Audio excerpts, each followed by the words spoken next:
Bueno, muy buenas tardes a todas y a todos los presentes. Les agradecemos mucho que estén aquí haciéndose eco de este homenaje. Les cuento, antes de enfocarnos en la obra y en la figura del querido y recordado Gianni Sicardi, el espíritu de este ciclo. Es un ciclo que surge de la fusión de dos actividades que hacíamos Roxana Artal por su lado y yo por el otro, hasta el año pasado aquí en esta misma biblioteca.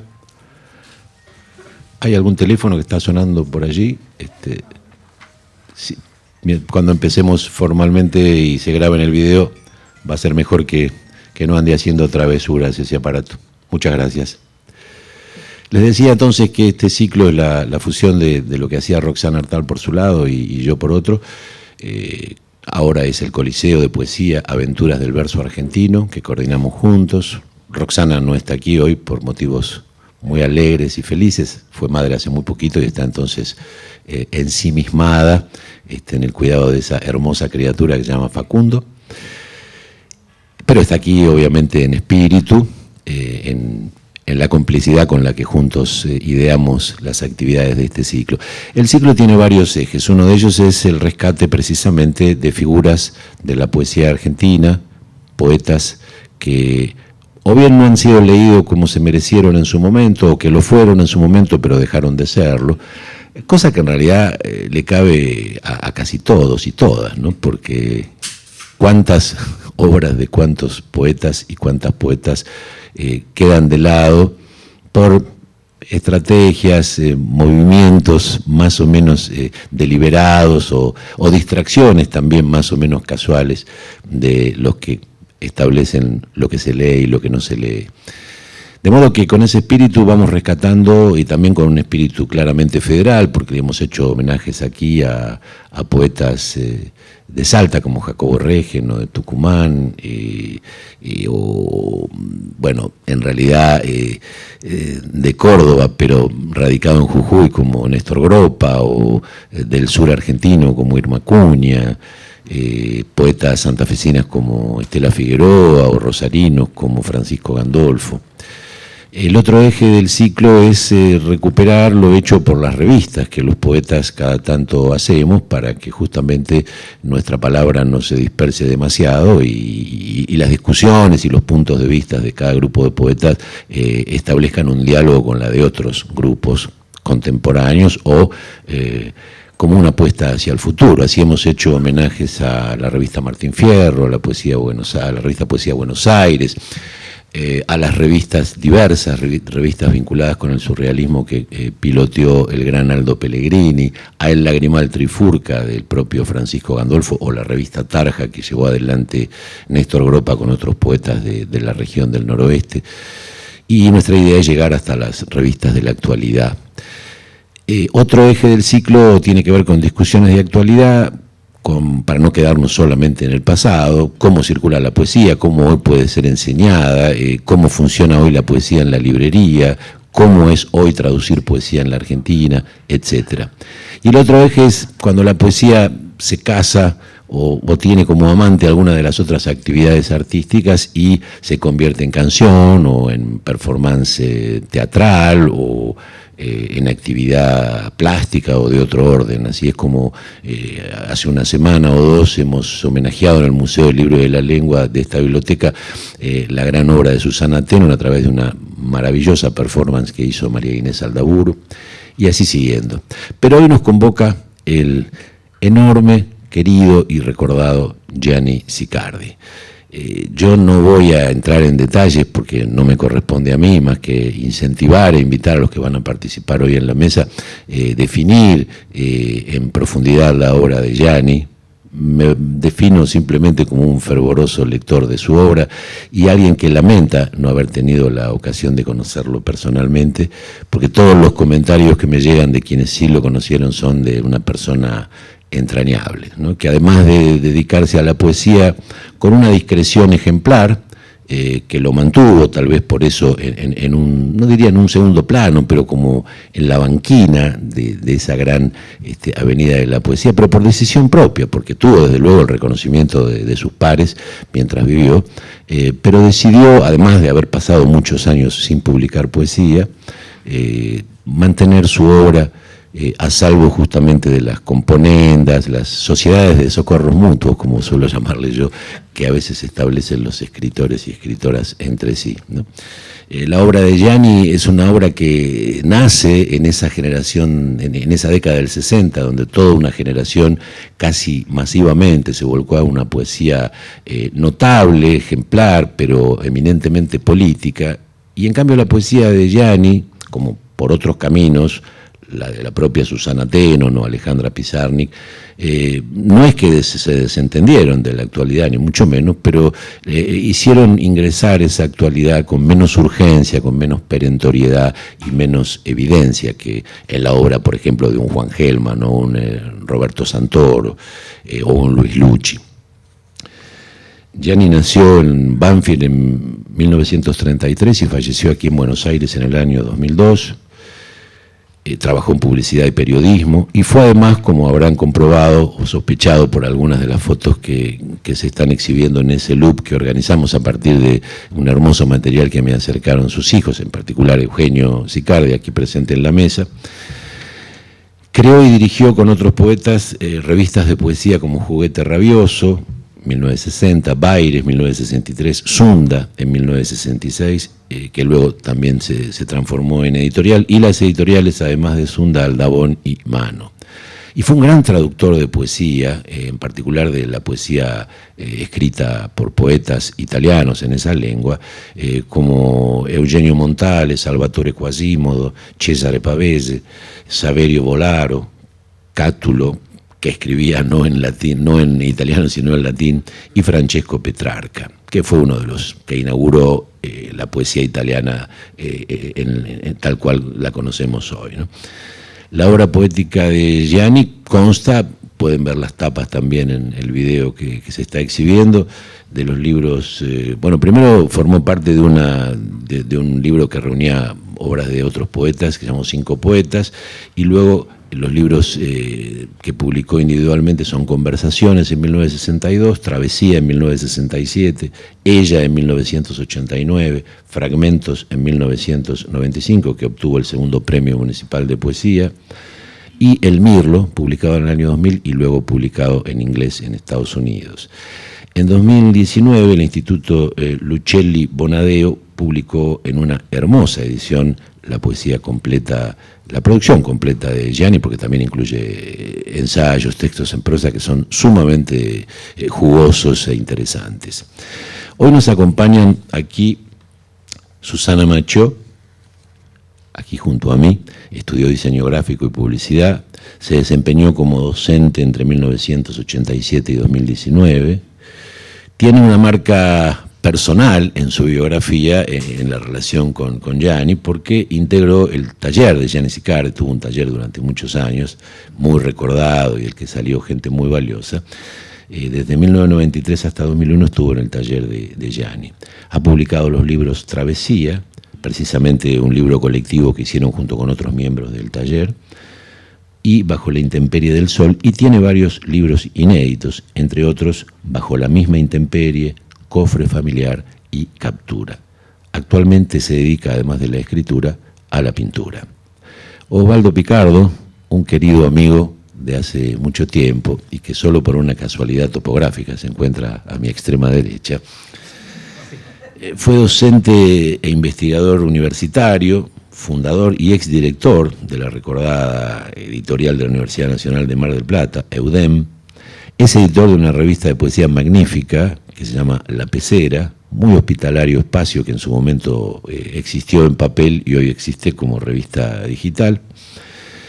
Y ha publicado, entre otros libros, Quisquid Ubi, poemas de Quintiliano, en 1998, Una complicidad que sobrevive, 2001, Mar del Plata, que fue editado originalmente en 2005 y se reeditó 2 veces, Pasiones de la Línea, poemas de Nicolás de Cusa, 2008, O.P., Vida de Poesía, 2008, 21 gramos, 2014, Tiempo sin destino, fragmentos de un discurso en pandemia, hermoso libro en coautoría con la también poeta Sarah Cohen, que salió durante la pandemia misma, en 2021, y ha escrito también ensayos críticos, varias antologías, un libro de cuentos y versiones de diversos poetas. Cuando decimos versiones, él pudorosamente lo escribe así, son traducciones, ¿no? Y son muy buenas. Su libro más reciente es Nadar en el tiempo, una versión apócrifa que salió hace unos meses en este mismo año. And last but not least, como decimos en Nueva Pompeya, el señor Eugenio Sicardi, portador de un apellido que delata claramente su relación con nuestro homenajeado de hoy. Es uno de sus hijos, Janina está por allí entre el público, no se animó a participar en la mesa por pudor, seguramente tendría cosas para decir. Eugenio publicó en su juventud un libro de poemas, dirigió una revista de un solo número, como tantas otras, como él mismo dice, Topa Tumba, un hermoso y girondiano título, y tradujo, junto a su padre Gianni, una selección de poemas de Salvatore Quasimodo para el recordadísimo Centro Editor de América Latina. Desde entonces ha concentrado su vínculo con la literatura en la notable y loable difusión de la obra de Gianni, habiendo llevado a cabo, entre otras cosas, la hermosa edición que publicó Luquelli Bonadeo de la obra completa de su padre, y una magnífica página web que les recomiendo consultar, dedicada a la obra y a la trayectoria de Gianni. Como datos curiosos y complementarios, digamos que trabaja en una planta de gas y se desempeña como luthier. Bueno, no sé en el orden en que quieren empezar a expresarse, tal vez puede empezar Eugenio. Bueno. Eugenio va a hacer su exposición en varios momentos, creo que trajiste algo escrito, ¿no? Sí. Para que puedan tanto Susana como Osvaldo intercalar sus perspectivas, sus puntos de vista y él volver a intervenir. Cuando quieras, Eugenio.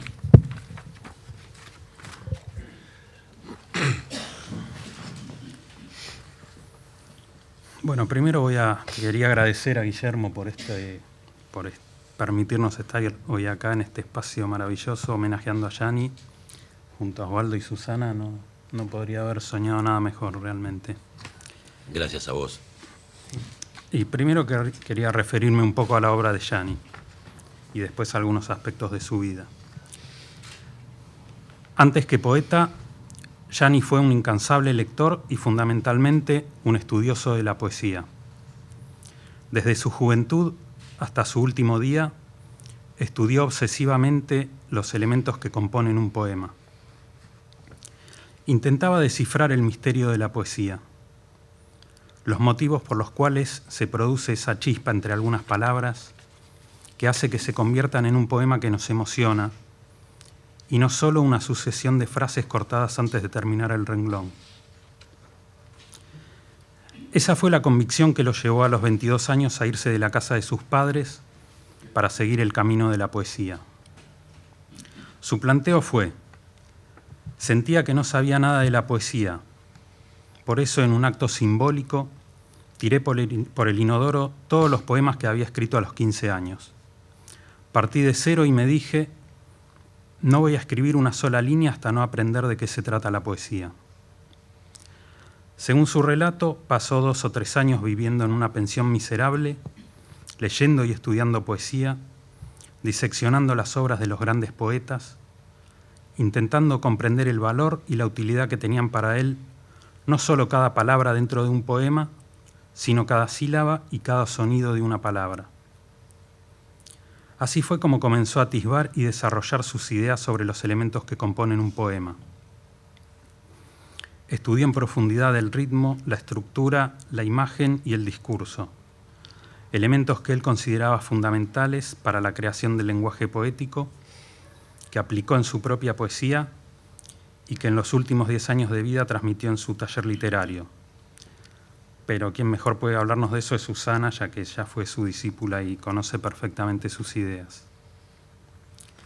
A esa chispa, esa tensión que buscaba dentro de un poema, Gianni la describía como un arco voltaico.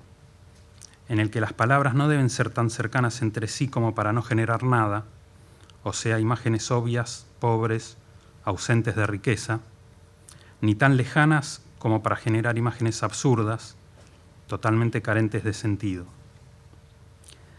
Y lo que buscaba era eso, lograr relaciones entre las palabras que generaran sentido más que significado. Porque para Gianni la poesía no era una forma de expresión, sino una forma de conocimiento del mundo y de sí mismo, una búsqueda de entrar en contacto con su ser verdadero. Por eso escribió: el poeta no quiere decir lo que sabe, sino que busca saber lo que quiere decir. Más que al poema, Gianni aspiraba a la experiencia poética, que debía estar indisolublemente ligada a la vida. No aspiro al poema, sino a la poesía, decía. La poesía es un estado. El poema es solo el testimonio de ese estado. Muchas veces un pobre testimonio. Buscaba la más profunda y honesta experiencia poética, estar en contacto con su propio ser. Después, si escribía o no poemas, era secundario.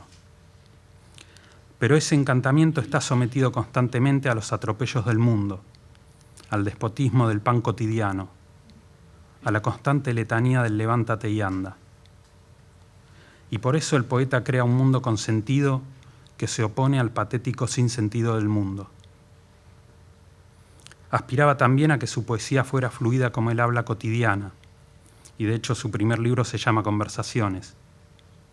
Sin embargo, decía, es muy difícil alcanzar esa fluidez, esa aparente sencillez, despojarse de toda pretensión literaria.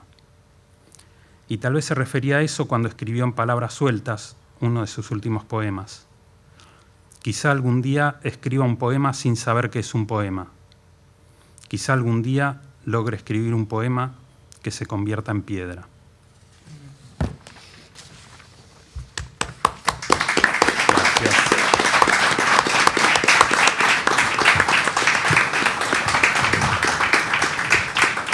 Muchas gracias, Eugenio, y debo decir, sin dejar de celebrar esa dedicación plena a la obra de tu padre, que es una pena que te hayas dedicado nada más que a la obra de tu padre, porque tu mirada sobre la obra de tu viejo es la de alguien con un gran espíritu crítico, una gran lucidez. Muchas gracias. No sé cómo quieren seguir, en qué orden, Susana. Bueno. Te presto este fierrito. Yo voy a... Bueno, no, para nada.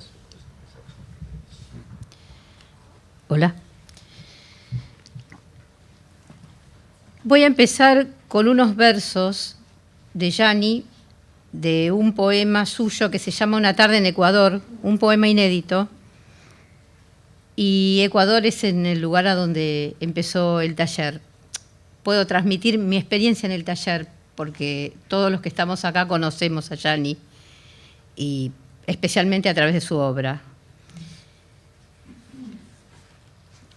Yo, que mi único sueño es transmutar el oro en barro, yo, desnudo como un pájaro, asisto a este festín, a este juego sagrado, donde cada semana se construye y se demuele la torre de Babel de la inocencia.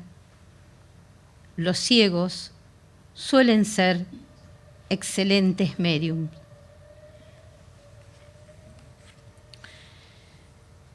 Trabajaba como empleada administrativa únicamente como medio de sustento. Me había recibido de diseñadora gráfica y publicista unos años antes y en determinado momento me enfrenté con la siguiente disyuntiva: estudiar informática para poder desarrollar mejor mi profesión, o decidirme a explorar aquel camino que desde siempre estaba ahí, latente, anestesiado por los engranajes de lo cotidiano. La informática, ¿qué tenía que ver conmigo? ¿Qué zona de mi ser podría iluminar? Entonces comprendí que no existía ninguna disyuntiva y me lancé a la búsqueda de la poesía. Tomé el extenso poemario, producto de muchos años, en el cual creía se encontraban inscriptos los más grandes poemas en lengua castellana del Cono Sur. Parafraseando al maestro, cuando nos pedía que leyéramos los textos que habíamos llevado. Y llegué llena de entusiasmo una tibia mañana de verano a la primera entrevista. Allí declaré a viva voz que no leía poesía para no contaminarme. Del poemario quedaron 2 o 3 imágenes sustantivas, ni siquiera adjetivadas. De la contaminación, el deseo cada vez más intenso de adquirir aquel germen. Cierta vez, sentados solos alrededor de aquella interminable mesa con el típico mantel de pañolensi negro de la calle Ecuador, me miró a los ojos y me dijo: pretendo que mis alumnos pierdan la ingenuidad y conserven la inocencia, pero no solo respecto a la poesía. Esto trae a mi memoria ese verso de su poema Nieve que dice: el chico mira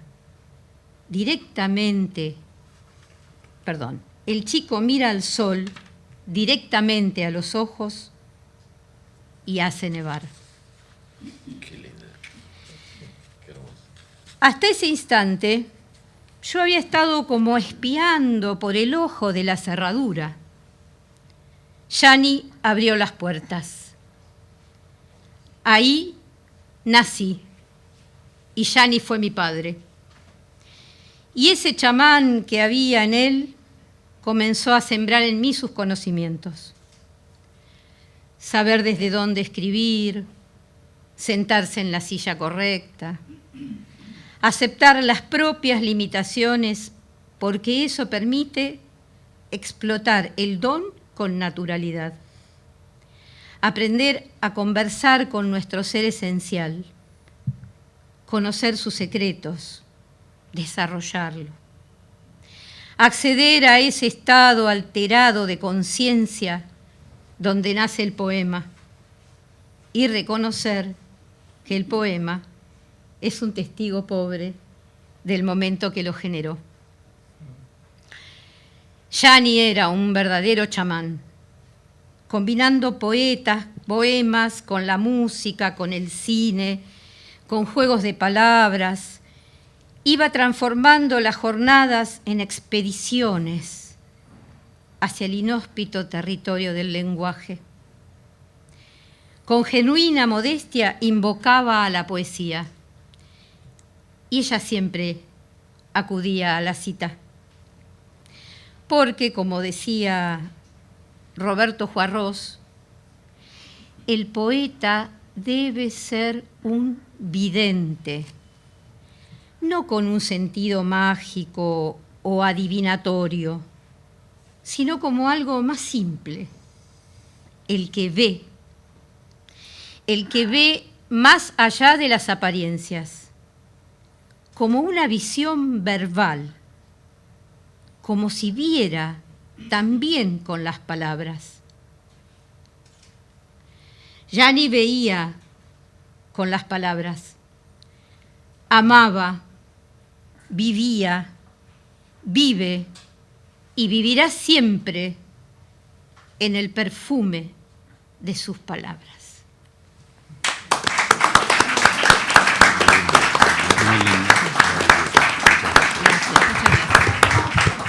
Hermoso. Gracias. Hermosa semblanza, Susana. Bueno, ojalá tuviera Yani aquí primero para disfrutarlo, ¿no? Y además para estar orgulloso de lo que acabas de decir. Gracias. Osvaldo, ¿quiere hacerse cargo del fierrito aquel? Sí, después volvemos a Eugenio. Bueno. Perdón, antes no me quería olvidar, llegó bastante gente después de que empezáramos el acto. Tenemos este souvenir, que es una suerte de programa de mano, que incluye un poema de Gianni, sus datos. Después me lo piden aquellos que no lo tengan, por favor. Osvaldo va a hablar. ¿Cómo? Que te acerques al micrófono. ¿Ahí está bien? Bien. Bueno, buenas tardes primero de todo. Quiero agradecer la invitación y también decir el estremecimiento que me da un homenaje por los 90 años, 20 años hace más o menos, ¿no?, del fallecimiento de Gianni. Y aquí están sus nietos, que no lo lograron conocer, lo están conociendo a través de nuestros relatos. Por lo tanto, sépanlo, era no solamente un gran poeta, era una gran persona que te estremecía cuando lo conocías. Y voy a hablar un poco de eso, porque hay ciertas coordenadas misteriosas que se dan en la vida de cada uno de nosotros. Y la poesía tiene que ver con eso, aún en tiempos traumáticos como los que estamos viviendo, como diría un psicoanalista amigo, Yago Franco. Estos tiempos traumáticos en donde no tiene mucho lugar que digamos la palabra poética. Entonces es muy difícil para las nuevas generaciones entender que se trata de un homenaje. Pero esto empezó en conversaciones de amigos, es decir, en cosas que son cotidianas. El año pasado, Guillermo, en Mar del Plata,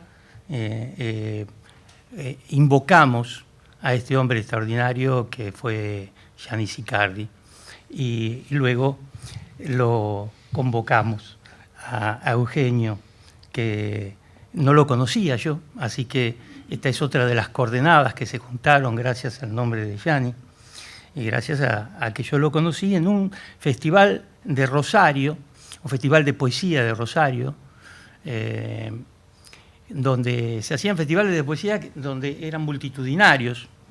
No sé si te acordás, esas épocas gloriosas para la poesía, épocas en donde la poesía tenía una especie de misión primaveral dentro de la democracia argentina, la reciente democracia argentina. Ahí lo vi por primera vez en sus chancletas con medias, con su camisa negra y un sentido del humor que era extraordinario, un sentido del humor que podemos llamar surrealista, pero ese sentido del humor que es como una especie de escudo, ¿no? Ahí lo conocí, estaba con Ofelia Funes, que ella después me ayudó a hacer un homenaje en el 2003. Y acércale un poco más, por favor. Bueno, se escucha de cualquier forma, ¿no? Pero no se puede problema grabar. es que no lo toma el video. No lo toma. Bien, perfecto, perdón. Vas a quedar haciendo... Perdón, sí, no me quiero dar de antitecnología. Pero bueno, un humor que era un escudo contra lo que podemos llamar, un escudo para resistir los embates más que ideológicos, biológicos, de una generación que venía con una nueva idea de la poesía, ¿no? Y con un encasillamiento que le hacían a él, que no le gustaba nada. A él lo encasillaban con la generación del 60. Con un cierto realismo en la poesía. Hablar de esto a veces para la gente que no está acostumbrada a nuestros discursos, a nuestros argumentos sobre poesía, es un poco difícil. Pero, digamos, era una poesía en donde el lenguaje buscaba más que nada la materialidad de la palabra y de la cosa y de la realidad. Mientras que en el caso de mucho coloquialismo, pero en el caso de Gianni había otra cuestión que no tenía que ver solamente con lo ideológico. No es que no estuviera comprometido, pero sí él se identificaba mucho más con la poesía de los 50, con la poesía Buenos Aires, a la que le reconocía haber revolucionado prácticamente esta cuestión del lenguaje.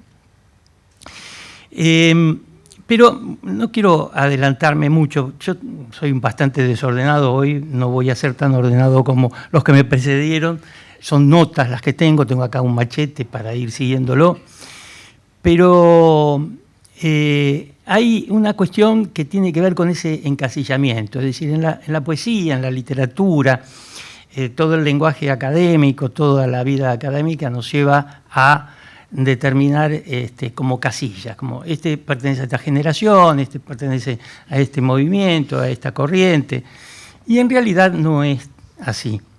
De hecho, Gianni era un ejemplo viviente de eso y luchó por eso, en lo que vos mismo acabás de decir, Eugenio. Tenía una preocupación obsesiva por el lenguaje.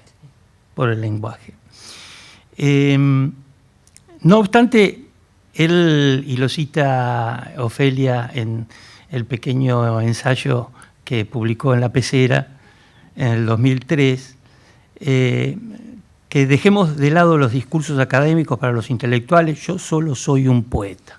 Cuando te refieres a Ofelia... a Ofelia Funes, que está claro, aquí presente. Para que quede registrado. Sí, sí. Porque hicimos un homenaje publicado en el 2003 en la revista. Él me había mandado en el 2002, el año de su muerte, en noviembre, justamente, en el mismo noviembre me había mandado por correo un poema que después voy a tratar de leer y que es clave. Vos hiciste mención a un verso de ese poema, de Palabras Sueltas. Y que tiene que ver mucho con su obra. Y hay un libro también que se llama Fragmentos, que se refiere justamente a algo que también lo obsesionaba, ¿no? Por eso, vamos a concretar. Más que un homenaje, me parece que esto es una celebración no de una obra completa, sino de una vida completa. Pero para que la idea de vida completa, que es una idea marechaliana, pero también es una idea bastante existencialista, tiene que ver con que todos somos un proceso, no nacemos como somos, sino que nos vamos haciendo. Ese irse haciendo hace que seamos fragmentarios, que seamos pedazos de nuestras vidas, que únicamente se pueden completar en el recuerdo que tenemos de nosotros a través de los otros. Ese recuerdo es celebratorio. Entonces siempre en un homenaje como este estamos celebrando una vida completa. Me es muy difícil decir más de lo que dije en aquel momento sobre la obra de Gianni, pero vamos a ver, si vemos la obra completa que publicó Eugenio, que hicieron un gran esfuerzo en eso, vamos a notar, si vos la dividís, vas a encontrarte con que la mitad de páginas del libro corresponde a inéditos. No sé si se dieron cuenta, pero prácticamente la mitad, es decir, a partir del libro El Mirlo, que se publica póstumamente, vamos a encontrarnos con Palabras Sueltas, que es el poema que me manda en el 2003, en noviembre. Allí tenemos otra coordenada, esas cosas misteriosas de la vida, ¿no? Me manda en noviembre del 2002, el año y el mes en que fallece, a los 70 años más o menos, 69 años. Me manda ese poema de este libro inédito. Y a su vez también después están muchas de las prosas que se publicaron en revistas, que desaparecieron, difíciles de conseguir, hasta correspondencia con Raúl Gustavo Aguirre, que es muy, muy importante lo que dice ahí en esa nota. El reconocimiento a Raúl Gustavo Aguirre lo va a acompañar hasta los últimos días.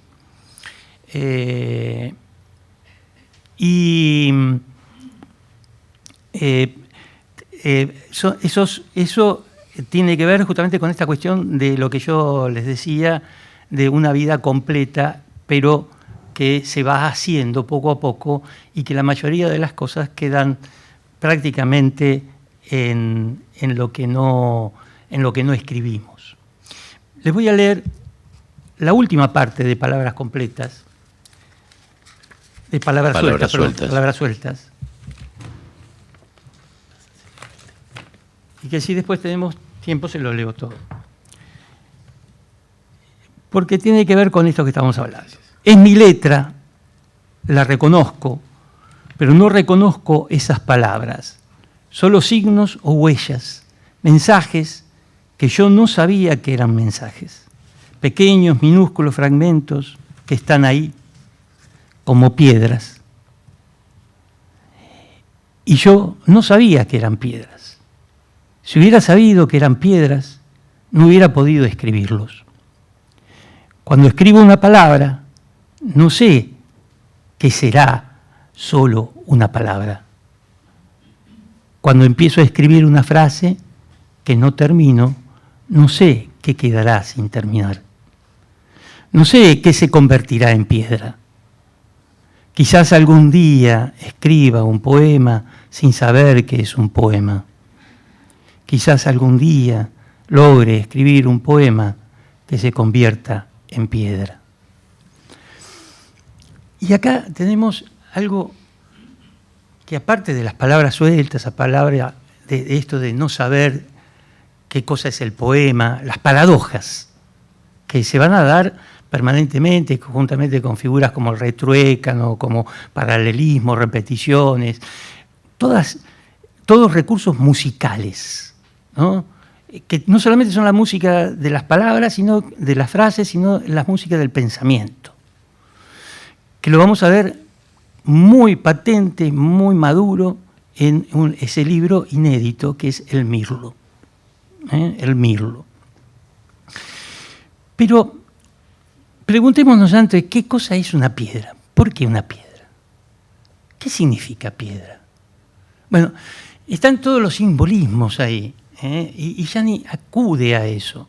Y ahí tenemos por qué razón es tan diferente del lenguaje de los 60. ¿Por qué se sentía totalmente incomprendido cuando lo encasillaban en esa generación? Y levantaba ese escudo del humor, de la ironía permanente. La piedra, desde Horacio, el poeta latino, el de exegi monumentum, ¿no? Aere perennium, que dice en una de sus églogas, cuando habla del bronce, que ha hecho sus versos en bronce, está hablando de la obra, ¿no? Y desde ahí en adelante hasta Yani, digamos, la piedra simboliza lo monumental, las obras de la poesía completa, de lo que está completo, de lo que está acabado, lo que está terminado. Pero Yani sabía que una vida no se termina, nunca, ni siquiera hasta el último momento. Hay un poema muy bonito que está dedicado a Raúl Gustavo Aguirre, en el cual él, creo que es en fragmentos, justamente, en fragmentos, en una parte que se llama Series, donde va dedicando a varios poetas. Era un gran lector, aparte de gran traductor, ¿no? El Mirlo, por ejemplo, está hecho en 9 partes, y hay una referencia en ese 9 a los círculos del Dante. Hablábamos del Dante en alguna ocasión con él, y hablaba de la cuestión simbólica de los números, ¿no? Y no es casual que el Mirlo sea 9 partes. Pero vamos a ese poema de Raúl Gustavo Aguirre, que es muy, muy interesante. Cuando dice, empieza así el poema: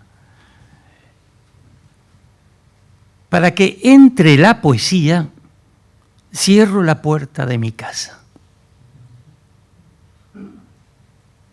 Siempre las paradojas, siempre la cuestión esta. Para que entre la poesía, cierro la puerta de mi casa. Brújula, luz, espejo. No volveremos a encontrarnos. No volveremos a encontrarnos.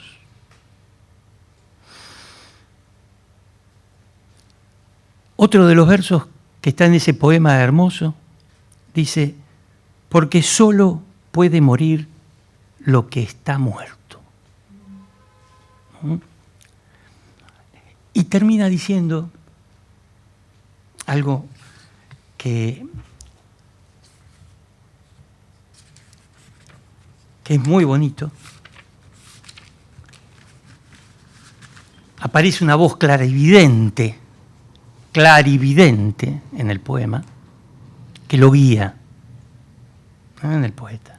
Y dice: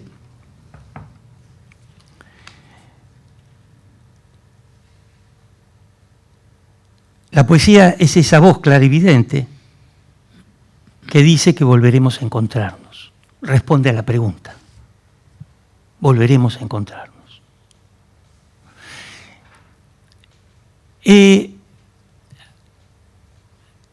Tenemos algo ahí que podemos llamar tensión y equilibrio.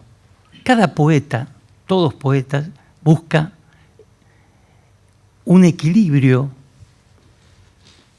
entre varias tensiones que tenemos, hacia el interior de la escritura de un poema como hacia el interior de nuestra propia vida. Cuando Gianni dice: para que entre la poesía cierro la puerta de mi casa, él está decidiendo una ética que lo va a acompañar durante toda su vida. Por eso es un poeta ejemplar, es un maestro, que no le importaba nada que los demás lo reconocieran. Pero hay que leerlo con mucha atención, porque nos está contagiando, como decía Susana, ese germen de la poesía, pero que es un estado de gracia, es un estado de alerta, como diría Raúl Gustavo Aguirre. Y también baile, ¿no? Y baile. El estado de alerta, El estado de alerta y el estado de... Porque la tensión, muchos lo llaman el diálogo con el mundo y consigo mismo, ¿no?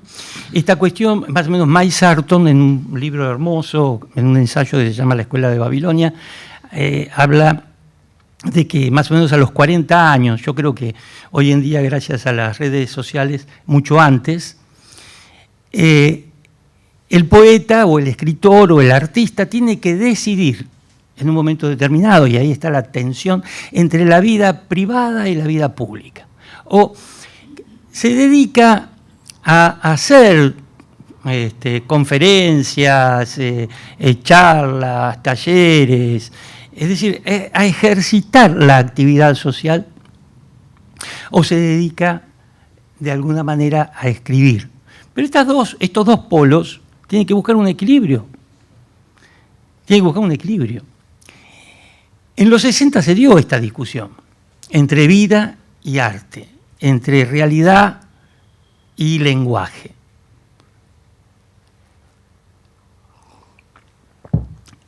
Perdón, pero no sé si los estoy cansando, pero ya termino, no voy a seguir dándole vueltas a todas estas cosas, pero es muy interesante. Después voy a tratar de ejemplificar un poquitito con el Mirlo y ya no los canso más.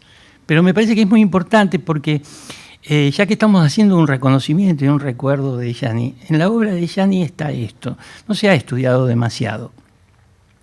Y creo que a él le hubiera importado mucho, porque hay características, podemos decir, el oído musical, su búsqueda de imágenes, la cuestión de la mirada, pero hay una ética de vida, una decisión personal. Y esa decisión parece mentira, y eso es lo que nos tenemos que preguntar y lo que deja como pregunta esa decisión es por la poesía como estado de gracia. Ahora, ¿por qué? ¿Qué le vio a eso? ¿Qué le vio? ¿No? Bueno, lo voy a ejemplificar. Miren, muchos poetas eligen la actividad social y entonces, por lo tanto, qué sé yo, tenemos ejemplos, Víctor Hugo, que fue un político dentro de la poesía francesa, aparte. Tenemos ejemplos famosos como podrían llegar a ser Echeverría, entre nosotros. Entre los españoles contemporáneos, Luis García Montero. Si ustedes me permiten, aunque no comulgo con él, Kovadlov, por ejemplo. Tenemos otro también. Es decir, son todos escritores o artistas que de alguna manera eligen, y eso influye directamente en su escritura y en su manera de percibir el mundo y la realidad. Pero también eso tiene que ver con su lenguaje, y con la búsqueda de un lenguaje. Y también con otra tensión que se da entre el presente y el pasado, que se da entre lo que yo estoy viviendo como presente, lo que tengo que actualizar, y la tradición, es decir, las lecturas. La lectura, el acervo literario que él ha ido desarrollando. Para esto, ese estado de gracia, ¿cómo es que se da? Es decir, ¿cómo se puede ir viendo esa cuestión que él elige para resolver este conflicto, esta lucha? Porque eso es una lucha, porque no es fácil elegir una cosa mientras que los otros empiezan a publicar, son famosos, son reconocidos, y él está a puertas cerradas, ¿no? Para que entre la poesía, cerré las puertas. Bueno, se da de una sola manera. Se da con esa manera de buscar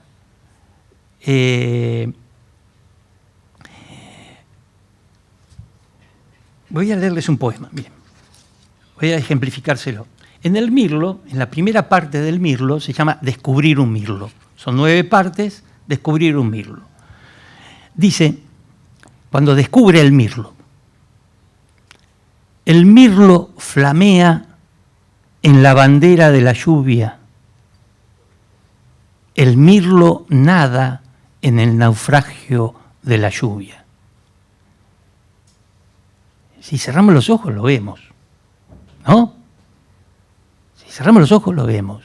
El mirlo flamea en la bandera de la lluvia.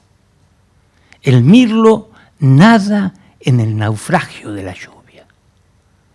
El mirlo se aferra a la rama de la lluvia. La lluvia es ciega. Bandera, naufragio, rama. El mirlo abre los ojos de la lluvia. La imagen está antes que la idea. Es un poco lo de Raúl Gustavo Aguirre, cuando decía que la mirada se encarama a la significación de lo que vive más allá de la imagen. Muchos han visto en este mirlo a Wallace Stevens, 13 maneras de mirar a un mirlo. Claro, sí. Pero mirlos hay muchísimos en la poesía, desde los griegos hasta nuestros días, los Beatles. Tenemos mirlos volando y cantando por todos lados en la poesía. En 1979, más o menos, Raúl Gustavo Aguirre traduce poemas en 13 maneras de mirar a un mirlo. Así que tenemos la primera traducción, ya ni la conoce. Entran en una discusión con eso. Algo me dijo en su momento. Después fue una gran sorpresa cuando lo mandó Ofelia este librito. Pero había una manera que tiene Wallace Stevens de mirar la imagen y el lenguaje. No estaban demasiado de acuerdo con ellos. Así que buscaron otras formas, buscaron muchas otras formas. Acá hay una cuestión de que el mirlo, podríamos leer más cosas, pero no quiero cansarlos. El mirlo tiene que ver principalmente con el poeta, con la poesía, que no sabe qué es mirlo, que no sabe qué es poeta, que no sabe si escribió o no escribió el poema, y no le importa, canta, y cada vez que canta es un mirlo. Podríamos decir, el mirlo es un poeta y todos los poetas. Gianni es poeta y es también todos nosotros, los poetas. Por eso Gianni todavía sigue vivo y solamente lo que muere es porque está muerto, pero en este caso no. En este caso su poesía va a seguir viviendo mucho tiempo porque es muy buena. Porque es muy buena. Y aparte nos sirve de ejemplo para lo que viene. Hay muchísimas otras cosas que en mi desorden no he dicho, pero que se sobreentienden. Así que muchas gracias.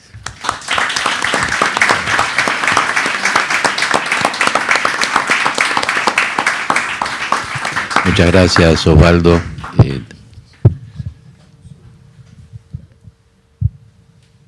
Todo lo maneja él. Nosotros actuamos en función de los caprichos de este señor Mariano. Habíamos prometido una segunda entrada de Eugenio, así que bueno, cuando quieras.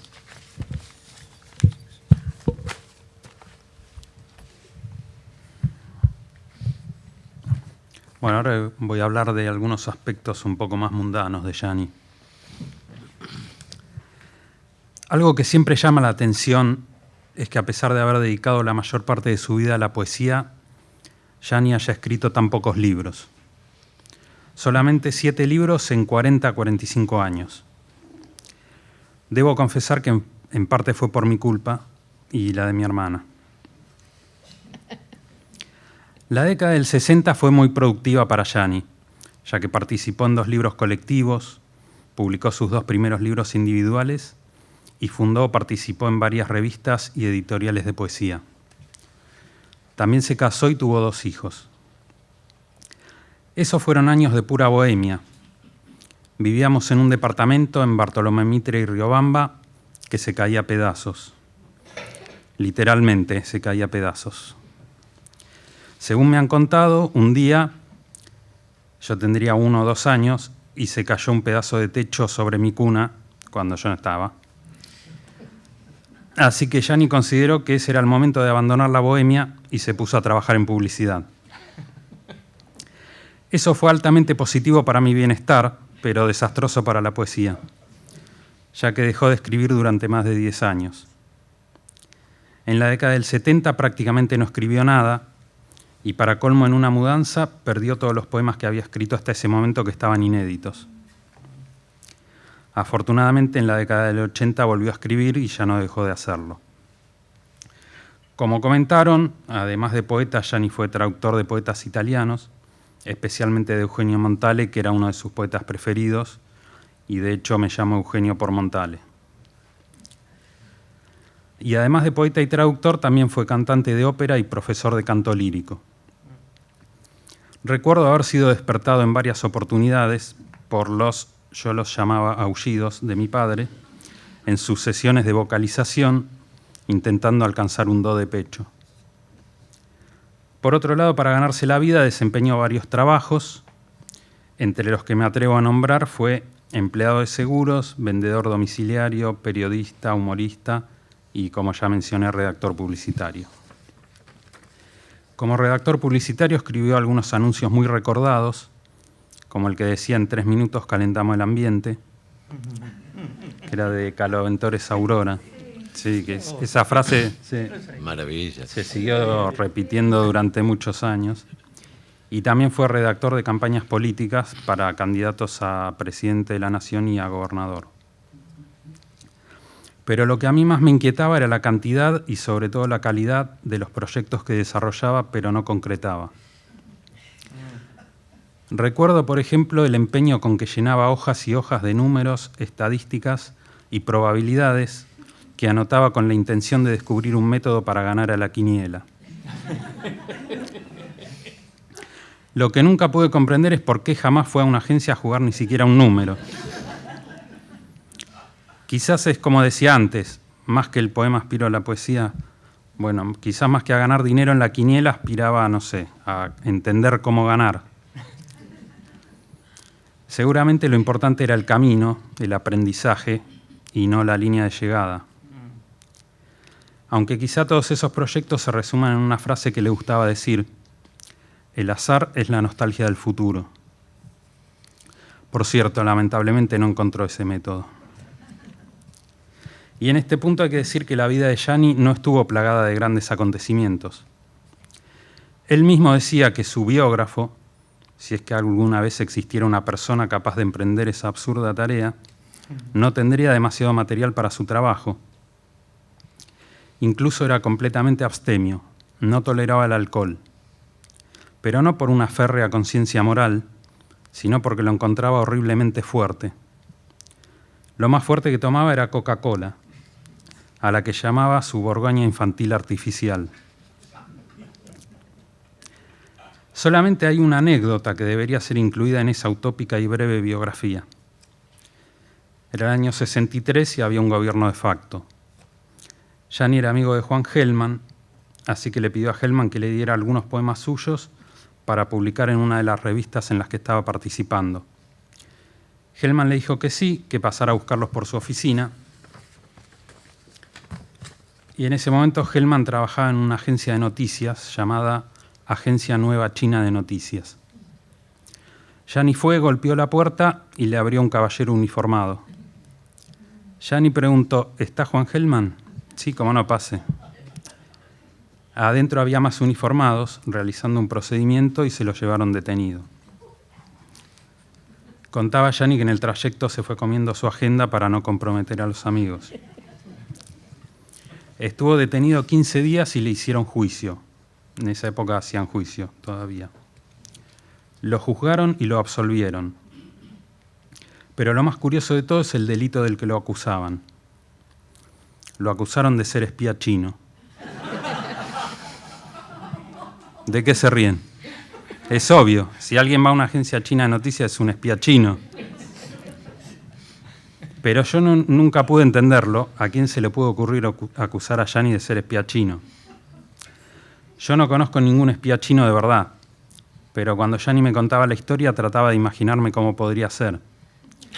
Y siempre me lo imaginaba con rasgos orientales, atlético y experto en artes marciales. Seguramente la mayoría imaginan algo por el estilo, ¿no? Me imaginaba ese espía chino y después lo miraba a Gianni, y no se me podía ocurrir nada más opuesto. Gianni era gordo y pelado, como yo, y no tenía simpatía por ninguna clase de deporte. Era lo que se llamaba en esa época un ratón de biblioteca. De hecho, cada vez que lo invitaban a salir, a dar un paseo o a ir de vacaciones, Gianni decía: paso. Me gusta el aire libre, pero cuando entra por la ventana. Y por eso, después de ese incidente, comenzó a decir: la justicia militar es a la justicia lo que la música militar es a la música.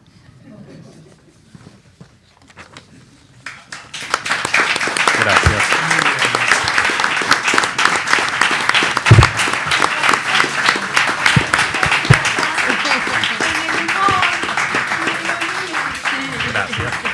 Bueno, hermosa semblanza de tu padre, Eugenio. Muchísimas gracias. No sé si alguno de la mesa quiere agregar algo más. Si no, pasaremos a... vamos a leer un poema de Gianni para después despedirnos de esta celebración, como bien dijo Osvaldo, con la voz y la imagen del propio Gianni, precisamente leyendo algunos de sus poemas en ese recital, en ese festival de poesía de Rosario, que yo desconozco porque nunca fui. No sé quién quiere empezar a leer. Yo tengo un breve texto más. Ah, perdón. Entonces procedamos primero a ese otro texto. Un pequeño texto que escribí para terminar. Ser hijo de poeta no es tarea fácil. Es decir, ser hijo de alguien que dedica toda su energía a cosas inasibles, inútiles para la vida. La mayor parte de las charlas que tuve con mi padre versaban sobre el arte, la poesía, la filosofía, el cine, la música, el teatro, la pintura, el amor, el espíritu, el esoterismo, el ser y Dios o lo que cada uno ponga en su lugar. Pocas veces, con desgano y apremiado por las circunstancias, me habló sobre cómo pagar una factura, andar en bicicleta, cambiar una lamparita. Ser criado por un poeta no es fácil. Es difícil, pero estimulante a la vez. Porque Gianni vivía en cuerpo y alma, 100%, las 24 horas para la poesía. Desde que se despertaba hasta que se dormía, incluso en sueños, toda su vida estaba teñida de poesía. Eso hizo que tuviera los ojos en el suelo y los pies en el cielo, el corazón en los seres queridos, la mirada en la eternidad, las manos alejadas de todo lo que no fueran la poesía y el amor. Por eso decía, los grandes momentos de la vida son los del amor y los de la poesía. Lo demás no vale la pena mencionarlo y menos escribirlo en un poema.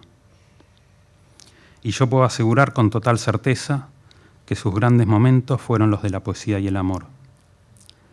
No estoy seguro, yo era chico en ese tiempo, quizás algunos de los que compartieron esos años podrán confirmarlo, pero creo que durante los más de 10 años en que no escribió poesía, tuvo una existencia chata, gris, apagada. Más que vivir, sobrevivió esos años. Afortunadamente, volvió a escribir para dejarnos algunos de sus mejores poemas. Gracias. Muchas gracias, Eugenio. ¿Querés empezar leyendo vos? Osvaldo, vamos así en el orden de la mesa. Vamos a leer en el orden de la mesa de derecha a izquierda, señor Mariano. Voy a leer el poema justamente que me mandó Gianni, en la versión que publicamos en la revista La Pecera en el 2003. El poema es un poema inédito. Es un poema inédito en ese momento y todavía, bueno, es del libro inédito que publicaste ahora en la obra completa. No he corroborado si hay alguna variante o algo, pero seguramente sí, porque él corregía mucho.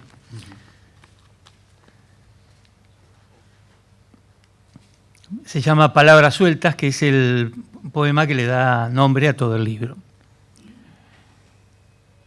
Es mentira, nunca escribí un poema para vos. Todos los poemas que he escrito, los he escrito para mí. Falso, nunca escribí un poema para mí. Nunca he escrito una palabra para mí, salvo en mi agenda o en algún cuaderno. En mi agenda, en algunos cuadernos olvidados, he escrito, sí, muchas palabras para vos, para mí, palabras como piedras, pero no eran poemas. Es verdad, es mentira. Quizá los únicos poemas que he escrito son los que encuentro en las palabras que he escrito para vos, para mí. Esas palabras que solo leeremos. ¿Será verdad? No lo sé. Nunca he estado seguro de cuáles son mis poemas verdaderos, Quizá mis poemas verdaderos estén entre algunas palabras que a veces encuentro en alguna agenda o en un viejo cuaderno descartado. Frases sin terminar, palabras sueltas, piedras. Allí, fragmentado en gotas, aquí o allá, está todo lo mío en vos, todo lo tuyo en mí. Nunca uniré esas palabras, es bueno que queden allí, es bueno que nadie ordene, que nadie cambie esos mensajes secretos, las palabras que he escrito y seguiré escribiendo solo para vos, para mí, o lo que es lo mismo, solo para vos y para mí. No sé si seguiré escribiendo poemas, no sé si me será dado escribir más poemas, pero es seguro que habrá otras palabras escritas para vos solamente, para mí y para vos en mi agenda. Quizás algún día pueda escribir un poema tan verdadero, tan inocente, tan desnudo, tan explosivo, tan complejo, tan simple como esas frases sin terminar, esas palabras sueltas que cada tanto descubro con asombro en mi agenda o en un cuaderno descartado. Es mi letra, la reconozco. Pero no reconozco esas palabras, solo signos o huellas, mensajes que yo no sabía que eran mensajes. Pequeños, minúsculos fragmentos que están ahí, como piedras. Y yo no sabía que eran piedras, ni hubiera sabido que eran piedras, no hubiera podido escribirlos. Cuando escribo una palabra, no sé qué será solo una palabra. Cuando empiezo a escribir una frase que no termino, no sé qué quedará sin terminar, no sé qué convertirá en piedra. Quizá algún día escriba un poema sin saber que es un poema. Quizá algún día logre escribir un poema que se convierta en piedra.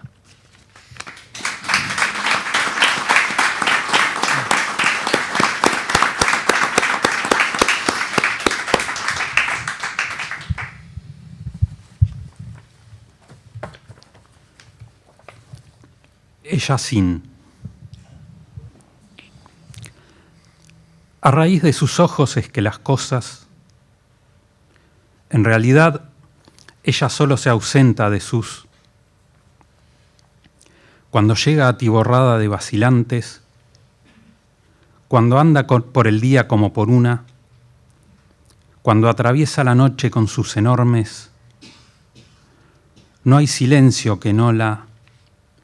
No hay olvido que no sé, y sin embargo, nada hay más cercano que su, nada es más resplandeciente que su.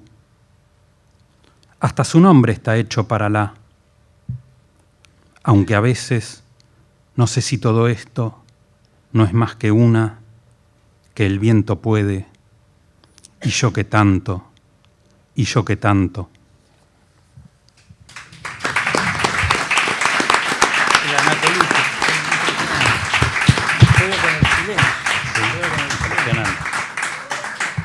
Bueno, antes que nada quería decir algo, que lo quería decir antes que nada.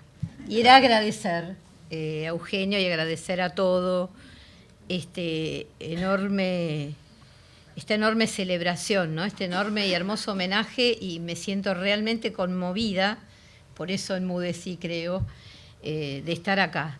Realmente para mí es muy importante. Bueno.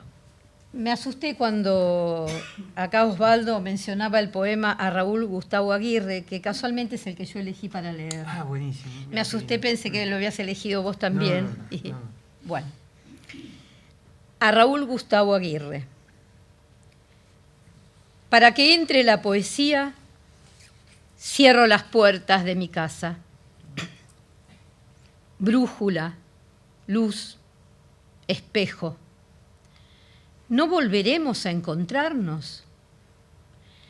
El viento reparador de la poesía recorre las piezas de la casa, ahora, cuando no sé si es posible que me mires, si es que puedo pedirlo, si no estás ciego, si te es dado escucharme, si estás en algún lado. La cabellera de la poesía está flotando libremente ahora por la casa. Como una ciega, nuestra juventud se inclina para recoger una brújula, una luz, un espejo. ¿No volveremos a encontrarnos? Como un ciego convaleciente tiendo mis manos hacia tu pensamiento, porque está junto a mí, me está prohibido hablarte. ¿Es hora de partir? Para que no entre el invierno, abro las puertas de mi casa. 2.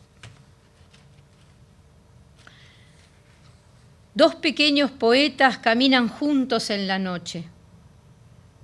Cada tanto se tocan el brazo levemente. Han visto algo. Algo los ha tocado con su luz. Dos pequeños poetas están perdidos en la noche. Uno lleva una brújula, el otro pregunta, ¿estás en algún lado? A través de la noche llega un hombre desconocido, un espejo en la mano. Trae un mensaje secreto, una llamada, una voz familiar, pero es tan desconocido que no sabe su nombre. ¿Estás aquí? ¿Allí? Porque solo puede morir lo que está muerto. Dos pequeños poetas se hacen señas en la noche. ¿Es hora de partir? Brújula, luz, espejo. La voz clarividente de la poesía dice que volveremos a encontrarnos.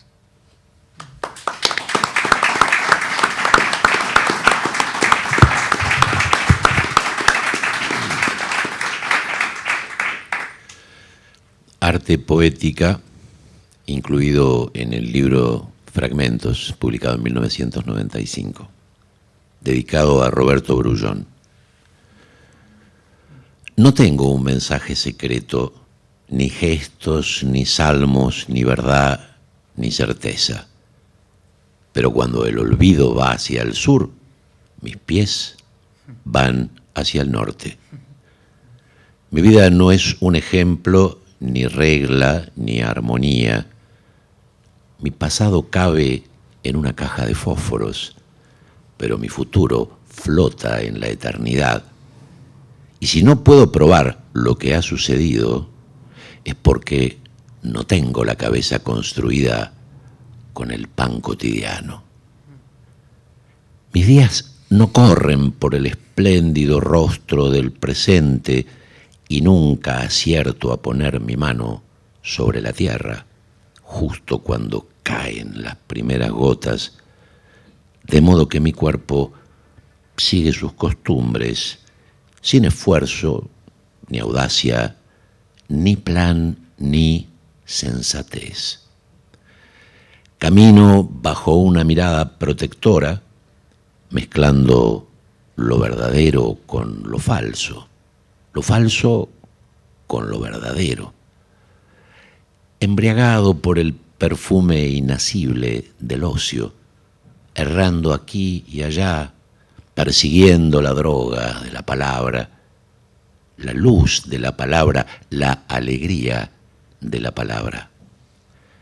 Pero no para todos, no para los que tienen la frente apoyada en el hombro del mundo, no para los que sueñan sus sueños, no para ellos, hombres de buen sentido, sino solo para los oídos indelebles de los amigos, en los que cabe toda la verdad, la mano de los amigos que tejen y destejen las hierbas del paraíso, la boca generosa de los amigos que siempre acude a la cita, la cabeza íntima de los amigos que retumba en nuestro pasado, la mirada secreta de los amigos que repara los mecanismos del tiempo, el silencio de los amigos que late en la oscuridad.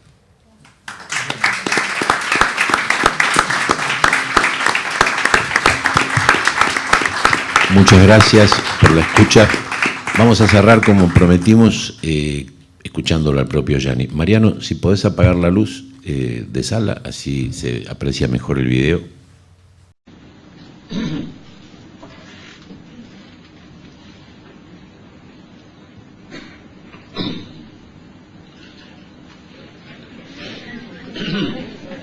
¿Qué hora, no? Hacia el sur hay exilios y pequeños arbustos, ladrones de caballos, mujeres acribilladas por la sequía y la pobreza del sol. Hacia el norte, posadas y siestas y andenes lentos y frenéticos, yugulares enardecidas por el polen, bocas que esperan un golpe de placer. Unos viajes perdidos ya, con rocas solitarias, una mujer desconocida que lloraba en cuclillas sobre la arena helada, y almejas deshechas a picotazos, y gaviotas puramente asesinas y absortas, y anzuelos rotos, y pisadas que obligan al mar, que le dan una forma enloquecida, y el mar que accede, la mujer que accede y borra las pisadas mientras sigue llorando. Una mosca se ahoga en un vaso, la canilla gotea, el agua corre fuera del vaso liberada. Abandonamos todo, las cáscaras que aleja la corriente y se pierden en una curva bajo un árbol. Los labios dulces de los peces besarán de esas cosas inútiles, diarios envejecidos, anzuelos rotos, ruinas, cosas del río que nos debe otro día que abandonamos. O en la ciudad, frente al reloj detenido, dentro del ascensor que nos condena, en el automóvil que crepita y aguanta esta tormenta, con el jeep luminoso lleno de compasión, cosas inútiles, nocturnas, como un poema, como una carta, como diarios o citas o mensajes secretos.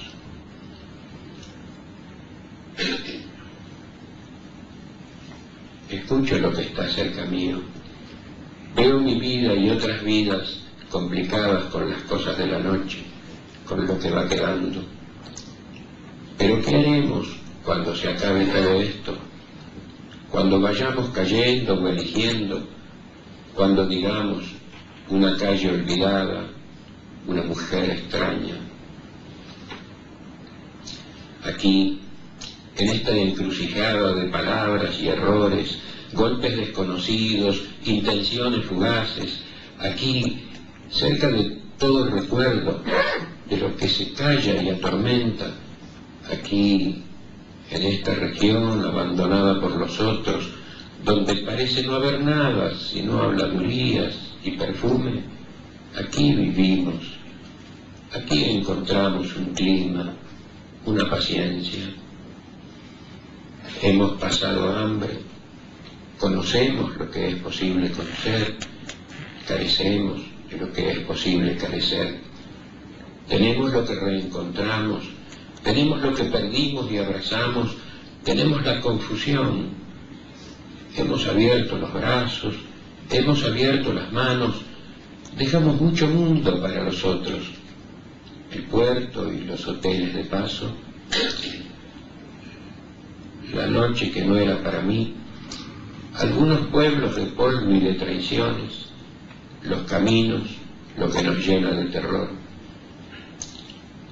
Aquí no arden incendios ni fogatas, este no es el corazón del bosque. No estoy en el restaurante en medio de gritos y rencores, no llevo el timón, no estamos naufragando. El gato que roza mis tobillos es suave y voluptuoso. Esto no es un abismo, esto no es una lámpara que absorbe la noche. Aquí no hay crímenes famosos, aquí estamos solos y temblamos, anzuelos rotos, ruinas. No hace falta conocer el futuro, yo sé dónde está mi alegría, aquí, en este cuerpo habitado por hábitos y muecas, en la vehemencia arrasada, disuelta en el candor, aquí, en esta cacería, en esta encrucijada, en esta región abandonada por los otros, donde parece no haber nada, sino habladurías y perfume.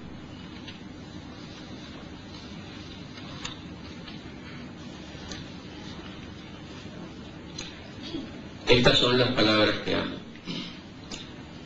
Si tuviéramos un oficio donde reconocernos y ganas de envejecer, si no conociéramos tanto lugar de ocio, tanta calle desordenada y abierta, tantos bares y hoteles, pozos de perdición o de violencia, donde se usan palabras extraviadas, recursos rápidos, encuentros sin destino, vidas distintas, y hubiéramos abandonado el deseo de volver a partir, de conocer gente desorbitada, alimentos extraños, músicas fáciles, islas distantes, si no tuviéramos amigos muertos y enemigos, amores olvidados, si no estuviéramos cansados de los diarios de la mañana, de los deportes y las ejecuciones, de las estrellas fugaces, de la ferocidad de la calle, de los ruidos de la ciudad, a los que dentro de poco agregaremos otros ruidos,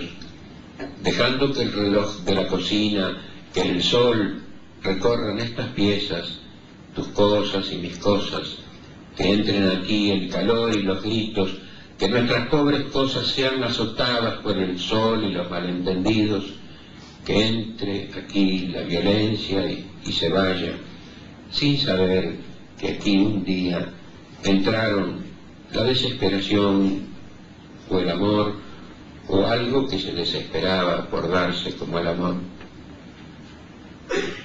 Si no tuviéramos las palabras de amistad, de hastío, de indiferencia, palabras complicadas con el amor, palabras que recuerdan el amor aunque no le pertenezcan, si no tuviéramos los ruidos de las palabras, si no estuviéramos cansados de tanta estupidez y tanto olvido.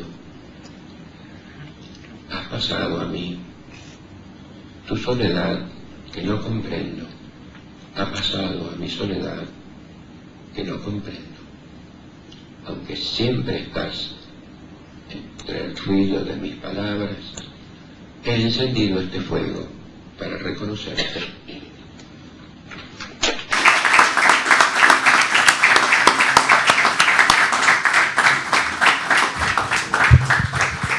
Bueno, muchísimas gracias a todos y a todas por estar aquí, por su respetuosísima atención. Muchísimas gracias, por supuesto, a Eugenio por su generosidad para aportarnos estos materiales bellísimos para el acto y por su presencia. Muchísimas gracias a Susana y a Osvaldo por su lucidez y su afecto hacia la obra y la persona de Gianni.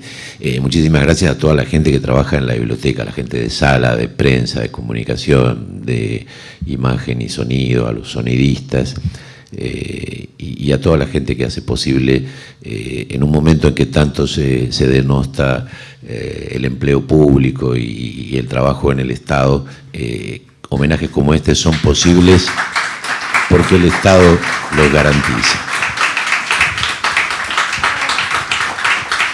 La semana que viene nos vamos a mudar al Museo de la Lengua y nos vamos a poner chambergo y un lengue porque vamos a homenajear a los poetas del tango y a las poetas del tango. Por supuesto, nos va a acompañar Alejandro Guyot, compositor y cantante, así que va a ser una suerte de diálogo evocando esa evolución del género, de pequeñas letras aisladas, pequeños estribillos, hasta el tango canción que de alguna manera rubrica Gardel, con su interpretación y su perspectiva, hasta más o menos la época de oro del género. Les agradecemos desde ya y nos vemos entonces. Un abrazo. Aquellos que quieran el programita de hoy, me lo piden, por favor.